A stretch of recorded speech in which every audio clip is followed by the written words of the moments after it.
بە بۆنەی شەشەمین ساڵبەگەری کوردستان 24 پیرۆزباییەکی گەرم لە تەواوی ئستاف و کادیرانی کوردستان 24 و بەڕێوەبەرایەتی کوردستان 24 دەکەم. هیوای سەرکەوتنیان بۆ دەخوازم.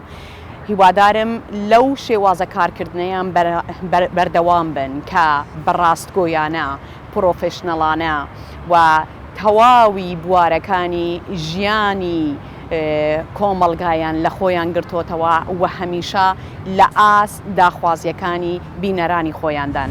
من وەک هاوڵاتێکی هەرێمی کوردستان سەیری کەناڵی کوردستان 24 دەکەم کە پرسە نیشتیمانیەکان و بابەتەکانی بێلانانە باز دەکات و لەلایەنی وەرزشیەوە پێشکەوتنێکی باشی بەخۆبینیەوە دەستخۆشیان لێ دەکەم. کوردستان 24 کەناڵێکە کە بەڕاستی جێگەی خۆی کردوێتەوە لە تەواوی کوردستاندا، چونکە گرنگی بە هەموو بوارەکان داوە، بواری وەرزشی، هونەری، سیاسی و گرنگترین ئەوەشیانە کە بواری بەتاک و ئافرەتان داوە. هیوای سەرکەوتیان بۆ دەخوازین، هیوادارین کە بەردەوام بن لە کارەکان و بەرەو پێشەوە بڕۆن. دووبارە پیرۆز بێ لە تەواوی کارمەندان و ستافی کوردستان 24.